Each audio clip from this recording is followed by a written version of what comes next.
Hello students and welcome back to my channel.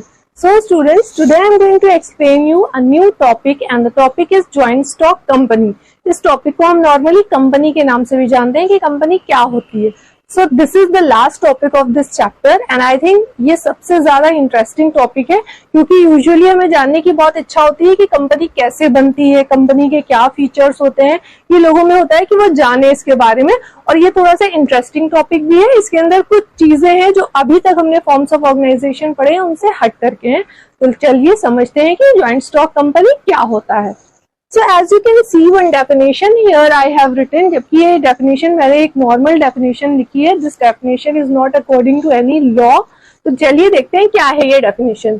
So here I have written a company is an artificial person. जो भी मैं underline कर रही हूँ या circle कर रही हूँ that is a important point. So here I have written a company is an artificial person having a separate legal entity. So why it is an artificial person? क्योंकि जो कंपनी होती है वो एक आर्टिफिशियल पर्सन है which is created by law. Law ने इसको बनाया है. जैसे कि नॉर्मली हम अपने आप को अगर देख लें तो हम क्या करते हैं, हम सांस लेते हैं, हंसते हैं, बोलते हैं. Right now I am teaching so I am not an artificial person but company can't do all these things. So company is an artificial person which is created by law. इसको बनाया किसने है? लॉ ने बनाया है. हम लोगों को किसने बनाया है? गॉड ने, अल्लाह ने, भगवान ने बनाया है. पर कंपनी को लॉ ने बनाया है. Having a separate legal entity, इसकी अपनी खुद की एक सेपरेट लीगल एंटिटी होती है. सेपरेट लीगल एंटिटी का मतलब है कि the company has its own identity. चलिए एक एग्जांपल से समझते हैं कि नॉर्मली हमने देखा है कि धीरू भाई अंबानी की कंपनी कौन सी है? रिलायंस है. पर रिलायंस की एक अपनी खुद की आइडेंटिटी है अदर देन धीरू भाई अंबानी.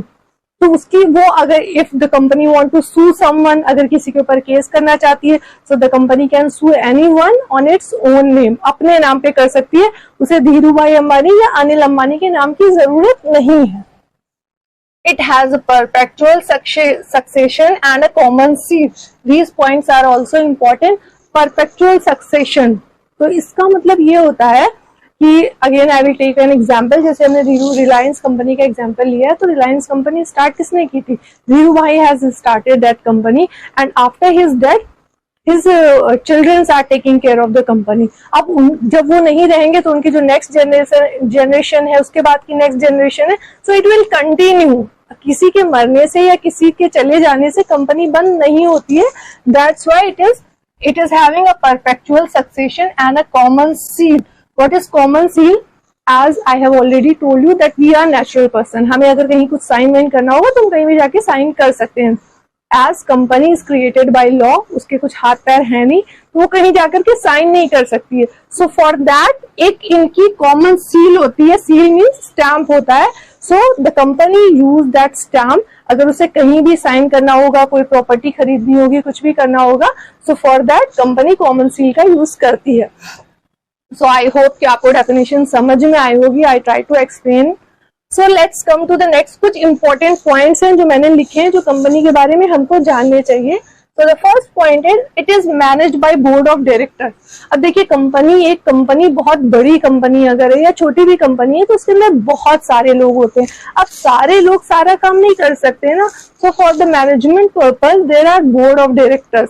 बोर्ड ऑफ डायरेक्टर्स क्या काम करते हैं? जो भी मैनेजमेंट होना होता है वो सारे चीजें according to the board of directors होते हैं. इसमें शेयर होल्डर्स जो होते हैं उनका कोई लेना देना नहीं होता है.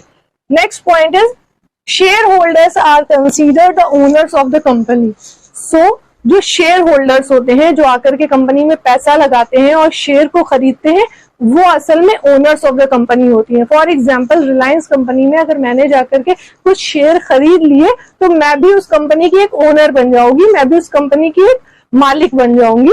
सो जो मालिक होता है owner of the company he is known as shareholder और जो मैनेजमेंट को देखता है that is known as board of directors. The company is governed by Companies Act 1956. देखिए पहले जो Companies Act था that was Companies Act 1956. अब Companies Act 1956 कुछ टाइम बाद it was replaced by Companies Act 1913. So right now we are using Companies Act 1913. चलिए एक और क्वेश्चन जो मेरे मन में भी आया था when I was a student, तो हो सकता है आपके मन में भी आए कि क्या जरूरी है कि जो ये बोर्ड ऑफ डायरेक्टर्स हैं ये शेयर होल्डर्स भी होने चाहिए? क्या ये जरूरी है कि जो बोर्ड ऑफ डायरेक्टर्स हैं they must be share holders of the company? तो जब हम ये वाली कंपनीज एक्ट 1956 को फॉलो कर रहे थे, एट दैट टाइम अगर कोई बोर्ड ऑफ डायरेक्टर बनता था तो उसको शेयर होल्डर होना जरूरी था। पर जब ये एक्ट रिप्लेस हो गया बाय कंपनीज एक्ट 1913, तो उसमें ऐसा कुछ भी जरूरी मैंडेटरी नहीं है कि अगर आपको बोर्ड ऑफ डायरेक्टर बनना है तो आपको शेयर होल्डर भी होना पड़ेगा। So let's talk about one of the important point, ये मैंने एक्स्ट्रा लिख लिया ताकि आप रिलेट कर सकें, दैट इज कैपिटल। अब भाई जब कंपनी को स्टार्ट होती है तो it needs initial capital, capital चाहिए, पैसा तो हमें चाहिए, कोई भी काम स्टार्ट करना हो तो कंपनी एक बड़ा काम है तो हमें उसमें कैपिटल चाहिए होगा। सो फॉर दैट जो शेयर होल्डर्स होते हैं, यहाँ पे we have talked about shareholder, तो ये शेयर होल्डर्स क्या करते हैं, ये शेयर छोटे छोटे पार्ट खरीद लेते हैं कंपनी के।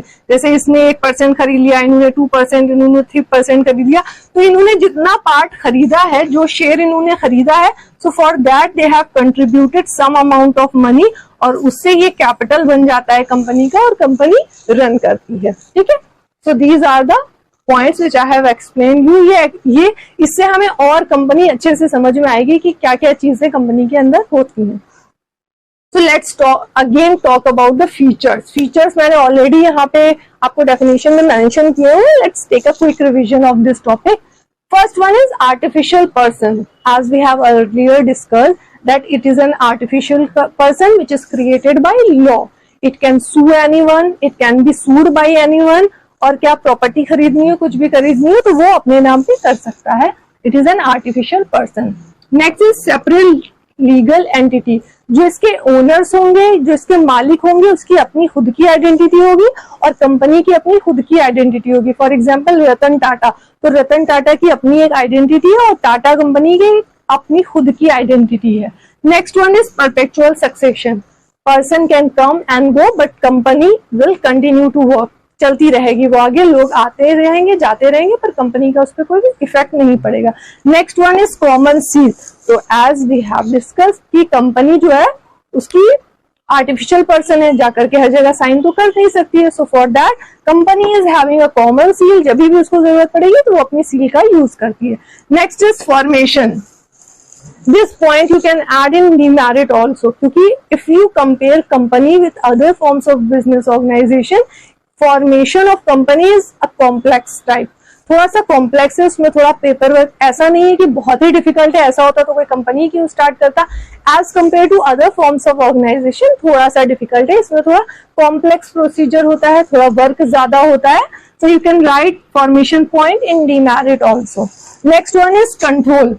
तो कंट्रोल कौन करता है? Board of directors. जो जितना भी कंट्रोल होता है वो बोर्ड ऑफ डायरेक्टर्स के हाथ में होता है, क्योंकि जो ओनर्स होते हैं, दैट मीन्स जो शेयर होल्डर्स होते हैं, वो या तो इंडिया से होंगे या तो वर्ल्ड में कहीं से भी हो सकते हैं. तो जब भी कोई वर्क होगा, कोई चीजें होंगी, कोई डिस्कशन होगा, मीटिंग होगा, तो इट इज नॉट पॉसिबल कि हर टाइम शेयर होल्डर्स वहां पे प्रेजेंट रहें. सो for that board of directors he control करते हैं जो भी कंपनी का कंट्रोल होता है. Next one is liability. Liability point is very important because the shareholders which are having shares in the company, उनकी उतनी ही liability होती है जितना उनका शेयर कंपनी के अंदर होता है. So ये this point you can write in merit also कि liability of members of a company are limited to the shares. उनकी खुद की जो संपत्ति है वो नहीं बिकेगी. इन केस अगर कंपनी लॉस में जाती है, कुछ भी होता है, तो जितना उन्होंने शेयर लिया है उतना ही इम्पैक्ट उनके ऊपर पड़ेगा. So these are the features of the company. Let's discuss about the merits. क्या अच्छाइयां हैं. तो जैसा लास्ट फीचर हमने डिस्कस किया था, you can take that one in merit also कि the members of the company are having limited liability. उनको ज्यादा इम्पैक्ट नहीं पड़ेगा, जितना उन्होंने लिया होगा शेयर उतना ही पड़ेगा. नेक्स्ट वन है transfer of interest. This is also one of the important merit of company. Why? Transfer of interest मतलब ये होता है कि जो ओनर्स होते हैं, that mean the shareholders of the company, in case वो अपना शेयर किसी और को बेचना चाहते हैं तो वो ट्रांसफर कर सकते हैं. ये उनके लिए आसानी रहेगी कि उन्हें अगर मनी की जरूरत है, they need capital, so they can sell their shares.